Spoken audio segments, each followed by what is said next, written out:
This conference will now be recorded. Okay, so we are on Reish Ayin Hey, my pages. 1 second. Where is that? There we go. In Sepharia, it is 3:9:31, and in the one of those translation books, page 338. Okay, up to V'ka'asher Yishlemu. Okay, everybody with me over there? Okay, so Sharavot is the gateway of serving God, chapter 9, and in Sepharia, paragraph 31. V'ka'asher Yishlemu Yemei Nisyonech B'olam Hazeh. So he's been speaking about all of the troops that we have at our faculties, right? Our whole body and all the thoughts and all that we have that's there to help us do our mission. Kasher Yishlemu Yemei Nisyonech. When the days of your nisayon, interesting. Nisayon means test. Nisayon also means challenge, and it comes from the root word, right? V'sanes l'kabetz galuyotenu, we say in the Shemona Esrei, lift up the banner, and it is an opportunity to lift ourselves up. That's how we understand our stint in this world, as an opportunity of lihitnoses, to rise up above. So when the days that were granted to each and every one of us will be completed, ba'olam hazeh, in this world, yitzaveh habora yitaleh, then the command comes from the general, from Hashem, kol mi shezacharnu, that all of these officers, all of these faculties, all of these charges that God put at our disposal, mina she'arim, from the gatekeepers, the pikidim, the officers, the shamashim, those servants, the shoarim, the avadim, the servants, hamishartim.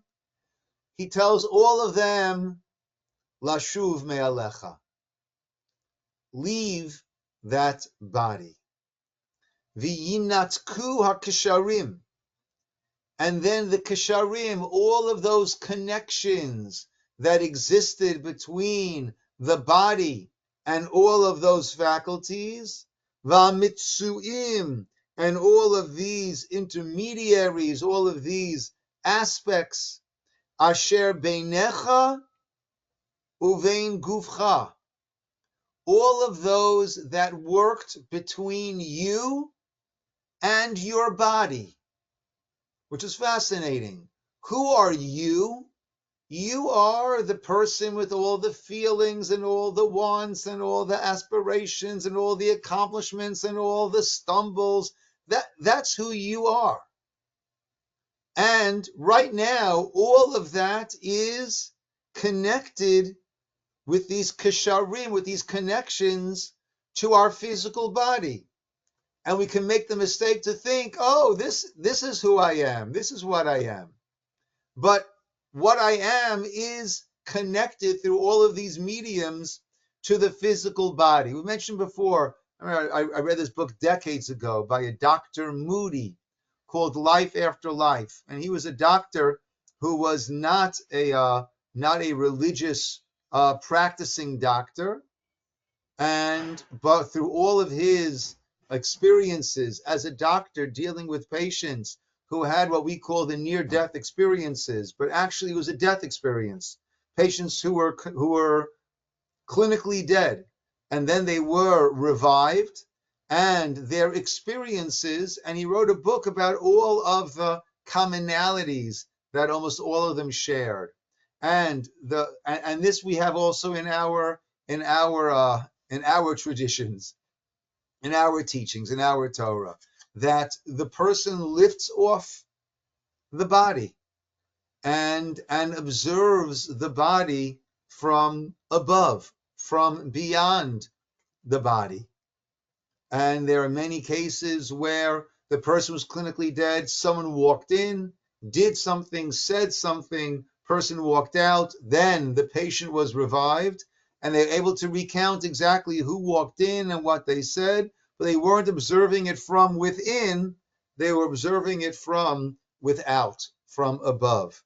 And these are the kesharim, the connections, and that person was the very same exact person with all of their wants and loves and feelings and exactly who we are, right? You know, there is a certain disease, I think, called a locked-in syndrome, where the person is unable to move. They're locked in their body. They're unable to move, right? Maybe they could flutter an eyelid. They're unable to move any part of their body, but they're still the same person. They just don't have control over their body. And that's what he's talking about over here. When the time comes that all of these shoarim, all of these servants, all of these connections between who you are and the body, v'yinatku, they will all become separated then, detached, and will have the body lying there lifeless, and we are rising up above and beyond that. Rabbi, V'tashuvi. sorry, there was another book as well, Many Lives, Many Masses, written by Dr. Weiss, which describes very much the same thing as well. Right, but I think that book was more about many reincarnations, I think, wasn't Yes, that? yes, it Yeah, was. yeah. That was about, if I remember correctly, that was more about many reincarnations as opposed to the actual experience of death that Yeah, they were able to come back and share with us, right? correct. The Gemara has such a story. The Gemara Baba Basra tells a story of one of the Amoraim who was very sick and died, and then he came to. And his father asked him, "What did you see?" And he responded, "Olam hafuch ra'iti. I saw an upside down world. That those here, we'll go with Rashi, those here who are viewed with such high esteem because of their wealth and their power, Elyonim, those who are viewed so high, were Tachtonim, were of the lowly ones in that upside down world. And Tachtonim, Elyonim, and the people here who are dismissed, who are unimportant, right, who don't have the wealth and don't have the power, right, there I saw that they were Elyonim. And his father said to him, Olam barur ra'ita. You didn't see an upside down world. You saw a very, very clear and exact world. Yes, we also have these ideas. Yeah, so at that point, all the kasharim are broken. V'tashuvi el inyancha harishon. And then the person will return to their original state, which was in the state of a neshama, a soul that was not yet connected to a body, and now will once again return to that state. The Yishaer, the neshama, will return to that spiritual, non-physicalized, non-connected to a physical body state. V'yishaer gufcha ein tnu'a lo, and the body will be there without any motion. It'll be immobilized because all of these faculties connecting us to our body at that point are severed. V'lo hargasha, without any movement, without any hargasha, without any feeling. V'yashuv gamhu le'inyano harishon. And the body, the physical body, will also return back to its original state. Kamosha Amar Chacham, and that's what the body decomposes, and it returns back to its original state. As the Chacham, the wise one, said in Kohelet, V'yashuv ha'afar el ha'aretz kishehaya, the dust will return to the earth, to the land, as it was.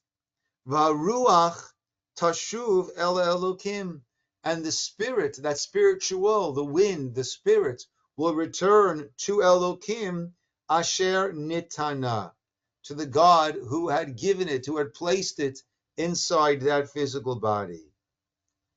V'yiru lecha, and at that point we will be shown pinkasei ma'asecha, the books. Right? We have to clear the accounts. They'll show us the pinkasim, the books of ma'asecha, of your actions. Umach shivotecha, your thoughts. V'chafetzecha, and chafetz is your wants. Let me see how they're going to define that. 1 second. Yeah, and your and all of your things, I guess. Umasha becharta, all the choices that we made. V'hatradat nafshecha, what we were busying our nefesh, our soul, with. As we were here, bo'olamecha, as we were here in this world, v'yeha gemul kefihu, and the recompense, and what a person will have after that, that will be based exactly according to who we were. Actions, thoughts, words, right? Aspirations, right? Where was our emphasis? What were our priorities? That is all what we create. Right? We said before, I forget who said this. The world to come should not be called Olam Haba, the world Haba that comes, but rather Ha'olam Sheba. Also means that, but it's more direct. It doesn't just come. It's the world that results mima'asecha, from your actions. Because we are creating that. Right? Famously, it says in Pirkei Avos, da malamala mimcha, which on a simple level simply means know that which is above you. And that's the eye that sees, the ear, etc. But the Nefesh HaChaim, Chaim Volozhin says, da ma lamala, realize whatever is up above, mimcha, it's from you, right? You created it. And we spend our life creating that. And that's what we then enter into at the point that he's discussing, at the point where the soul, where we leave our body behind, we enter into all that which we had built over the course of that 120 years, right? As we like to say. Why do we wish a person until 120? Where does that come from? So Moshe, I'm sorry? I would say Moses lived to 120. Yeah, Moses lived to 120, but what's most important about that is the pasuk describes Moshe at the very, very end of his life, and it says, Vayelech, is it Vayelech, or is it? 1 second.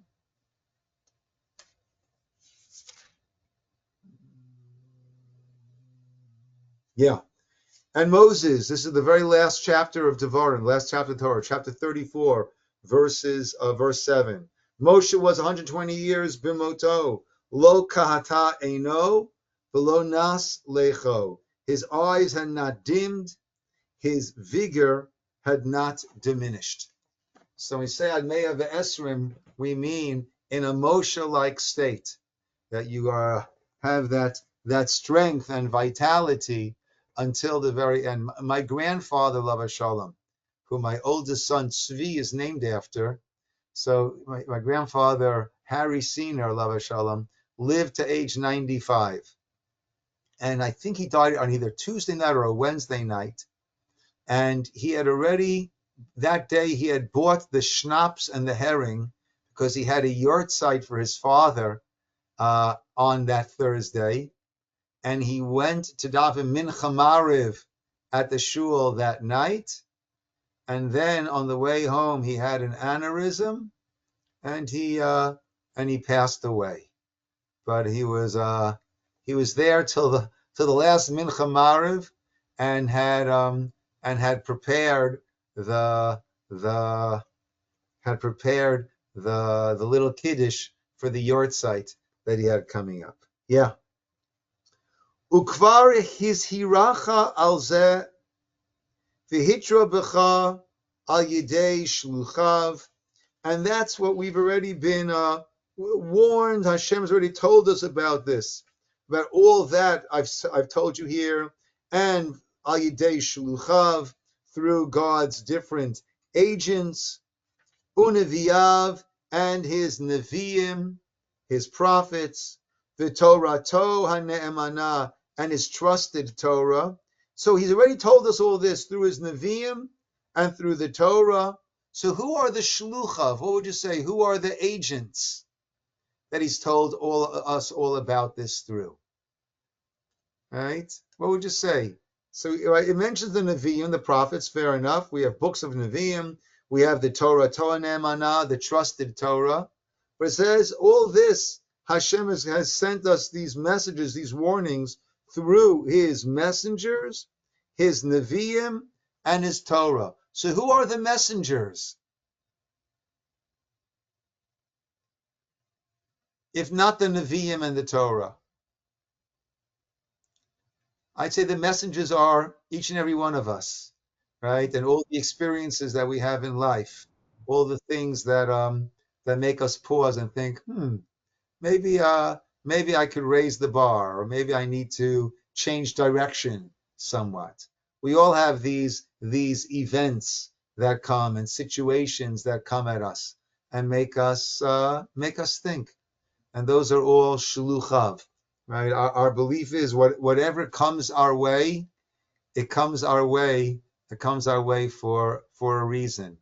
In this week's parsha, so we have the whole parsha of Sota, of the wife who was warned by her husband, don't be alone with so and so, and then she was alone with so and so. We don't know what happened, and that's followed by the parsha of a Nazir, a Nazirite who takes an oath upon himself. So why this juxtaposition of Nazir, this Nazirite takes an oath, stay away from wine, won't go to cemeteries, grows the hair. What is that? What's the connection to Sota?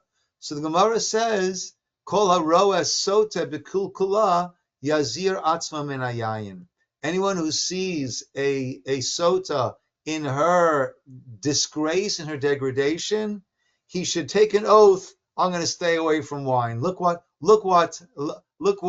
poor decision making, impropriety, right? Look at a lack of one's control over one's senses that wine brings about. Look what it can lead to, right? But the question is asked, on the contrary, once you see that should. So first of all, we see that we need to learn from what's going on, right? But shouldn't that sort of, if one sees that, I imagine that's the best wake up call.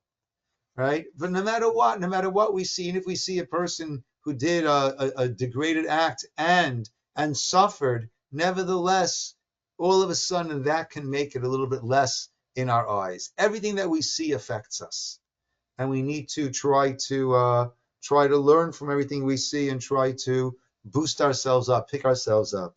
So perhaps those are the shluchim that he is talking about.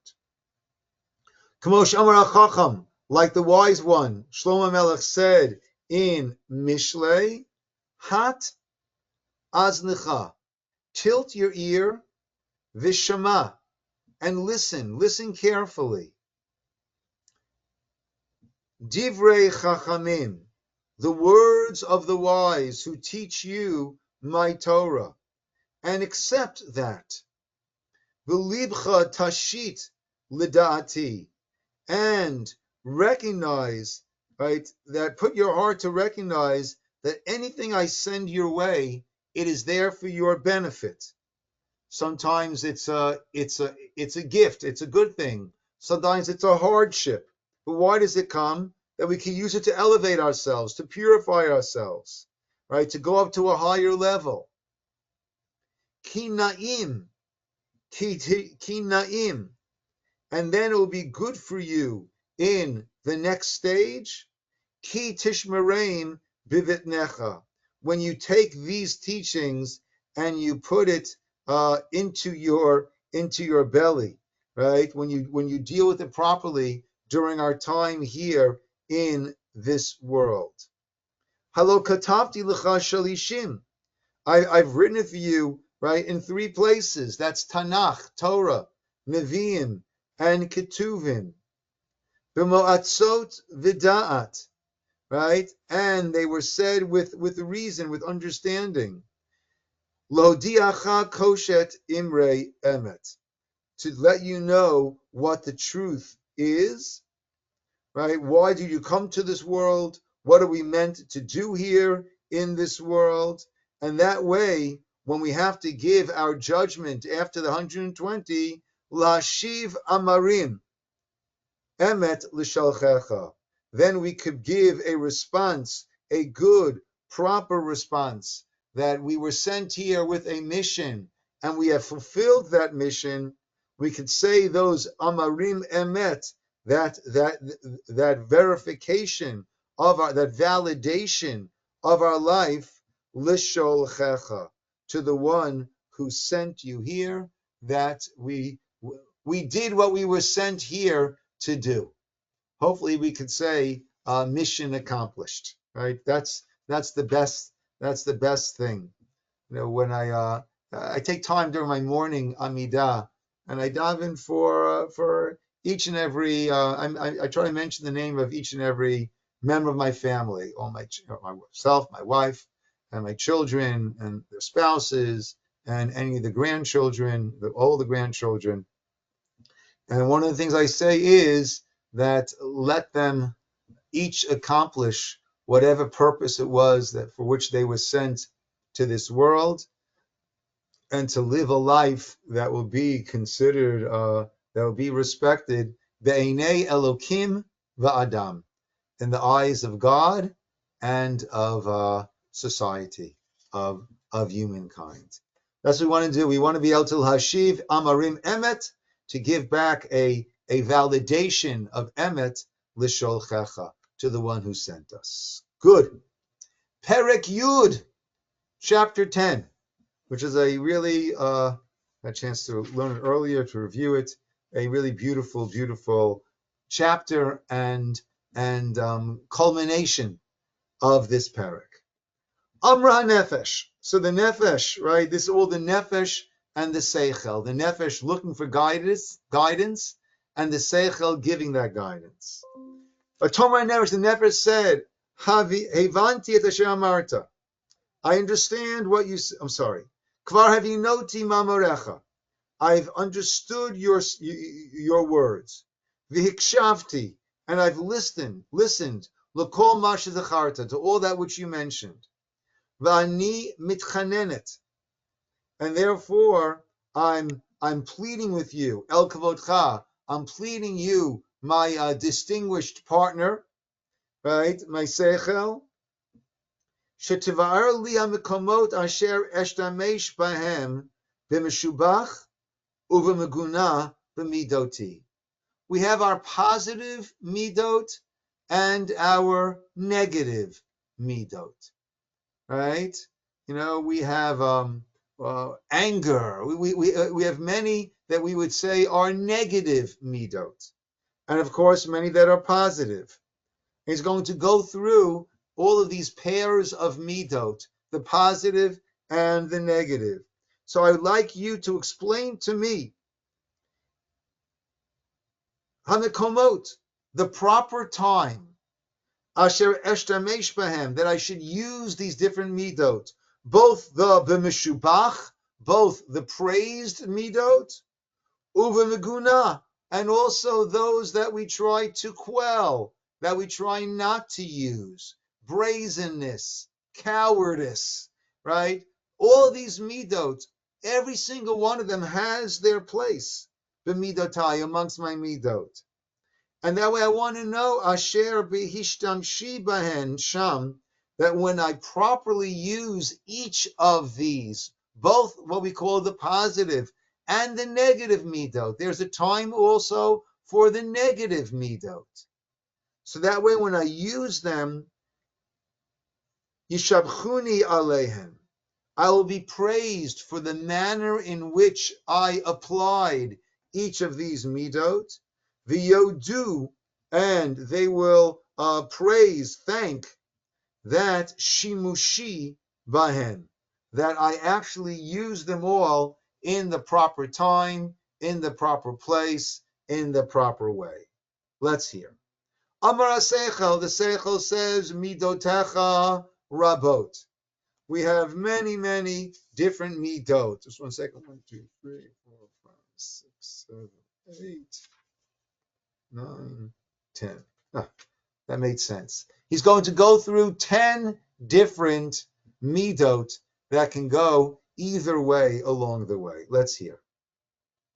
Azkir lacha mehen, I will mention to you of them, Mashim is damein li bikitsara.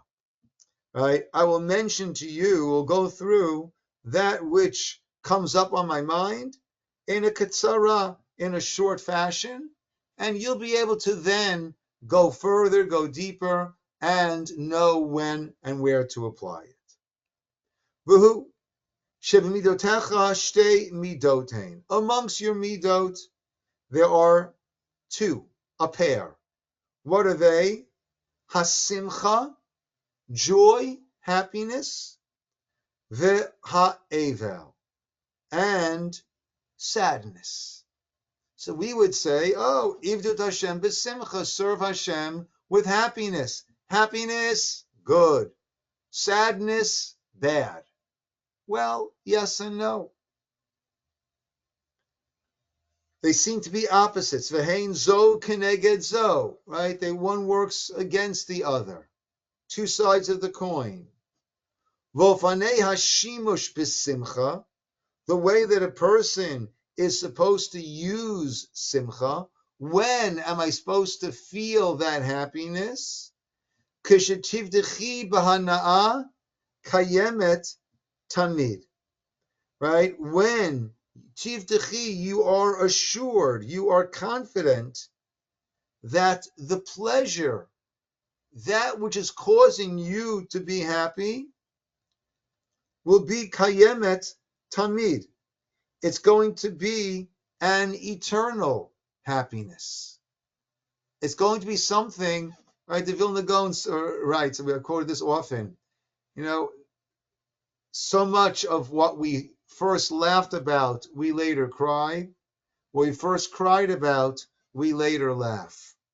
So you want to make sure that what you're happy about is something that's going to be nitzchi, something that is something that's going to be eternal, that is going to take you through this world and into the next world. V'lo titarev ba tuga, right? And it's not going to have any sadness mixed in. You're not going to have regrets about it at a later point. V'lo ye'era lecha pega, and no bad will befall you from it. Hatiri hamida hazot, when it's something like that, let this midah loose, apply it, go with it, run with it, be happy, happy, happy. Aval makom hashimush be'evel, but when is sadness a proper response? Ki yifkashcha davar mitzar kayam tamid, right? When will that be? When something happens to you that's going to cause you tsa'ar, sadness, tamid, constant sadness. And ve'ein b'cha yachol lidchoto, a sadness that you won't be able to just push away from you. V'lo panim lidparade mimenu, and there's no way to escape from it. Az tafili, then hatiri gamke midat ha'evel vishtam shibo. That is when sadness is fitting, right? So I would say certainly he's referring to something that will get us eternity, and something that will cause our eternity to be somewhat sullied, right, along the way. So those are the things that we should be respectively happy about and feel sadness. Now, I would just add It's interesting. We have this. There is this Western concept that men don't cry, right? And I've had situations that guys come and talk to me, and they're really going through a lot. I mean, what they have on their heads is something that is right, and they reach for a tissue and they start apologizing. I'm sorry. Like, what are you sorry about? What are you sorry about? There are things that we are genuinely meant to feel sad about, and express that. That is not something. Women are a lot better than men. They're a lot more honest when it comes to feelings, and don't feel the need to have that stiff upper lip. Yeah. So there's a proper time for the happiness, and there's a proper time for sadness. Just talking to somebody that a relative passed away, and that family, the immediate family, is not observant, and they're not going through the whole shiva, the whole process that we have with the shiva, the 7 days, and then the shloshim, and then the year. And this person was telling me how those members of the family are really in a somewhat disjointed state, because they're not having the ability to gradually work through, and the whole process that we go through with the shiv and the shloshim is what it forms this cocoon around us and allows us to gradually get back onto our feet and move forward. So yeah, you have to know when to apply the happiness and when to apply the sadness. Let's go to number 2. Ubichlal. Midot, and amongst you, Midot, shtei Midot. Once again, 2 sides of a coin of the Midot. Vehein hamora, v'hatikva. One of them is fear, and the other one is hope. Fear over what might happen, and hope over what will happen.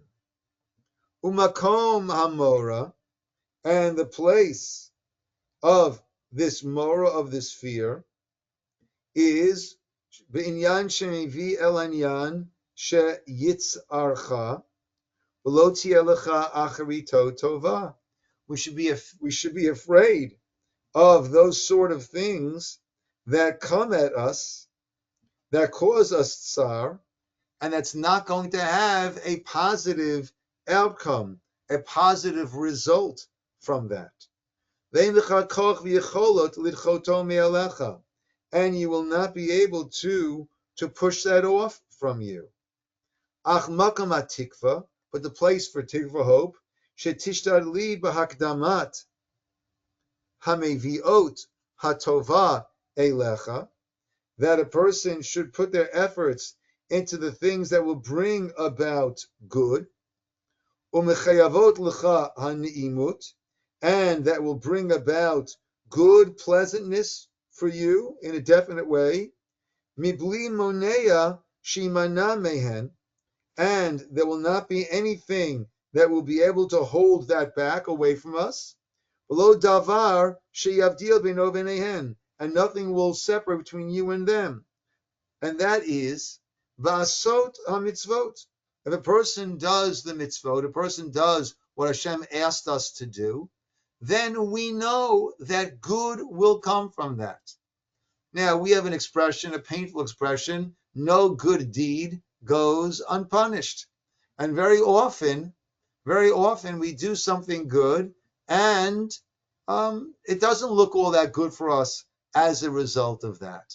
But nevertheless, we know that ultimately this will be good for us, even if initially it seems to be that it hasn't worked out well.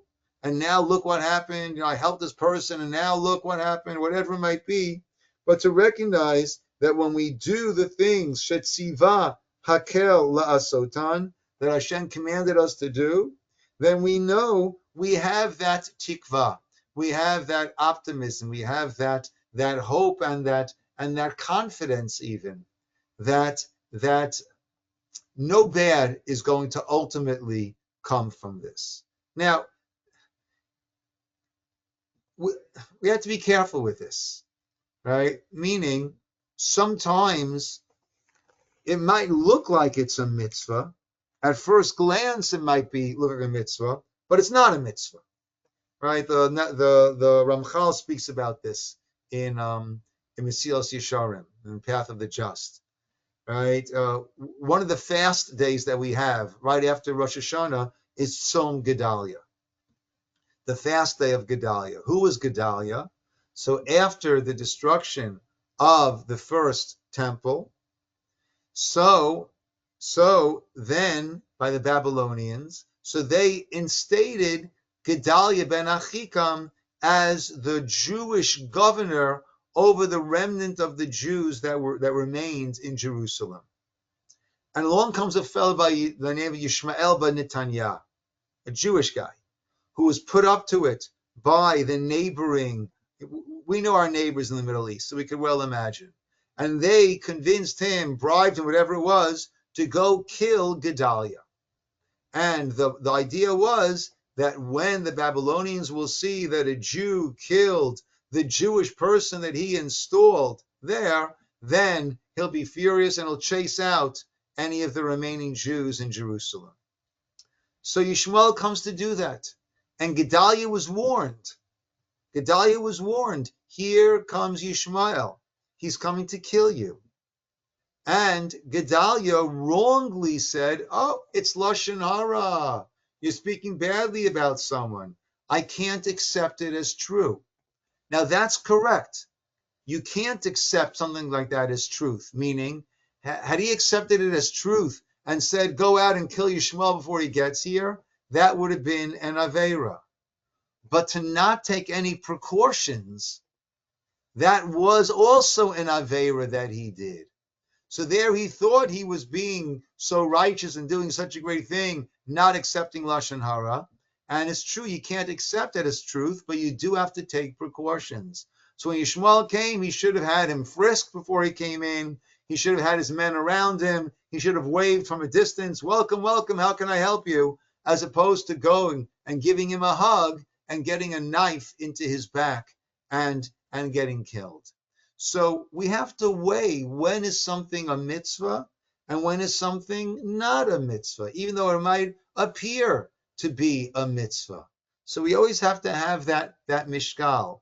But when we do something good and it looks like it's not going to, good is not going to come from it, when we weighed it properly and we did something good and now it looks like something else is going to happen, so then we need to have that tikvah.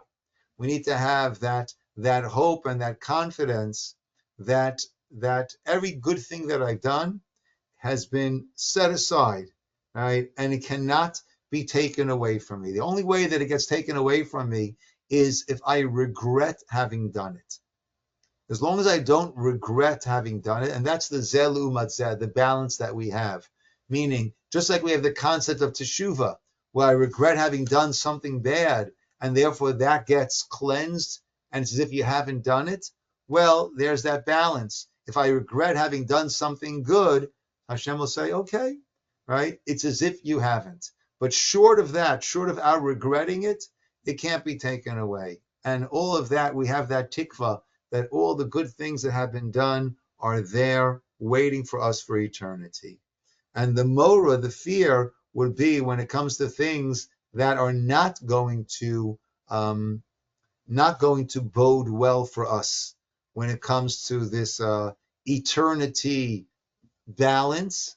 Those are the things where mora, where the fear, where that would be an appropriate reaction.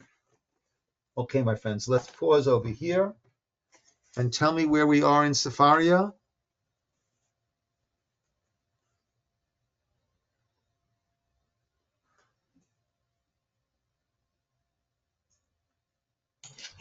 Four.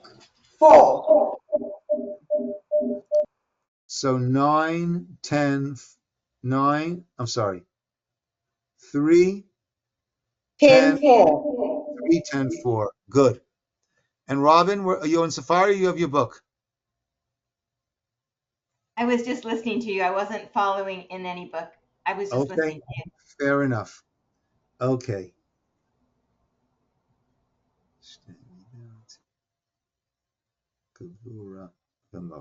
Good. Okay, we will call it over here and pick up next week. Wishing everybody a good Yom Tov. Those who can join us tomorrow night, it's an all-nighter. I know, Kathy, I know it's hard for you to get away, but when we had, you spoke so passionately a number of years ago and made a very strong impression on a lot of people. That was great. But you're doing a big mitzvah with your dad, so we'll give you a pass. Okay, Melvin, I know you're signed up. Mart, I know you have some of the challenges of No, doing. tomorrow night I'm coming. Oh, good, good. Yeah. And Is it Rob, maybe started? we'll get to see you. You never know.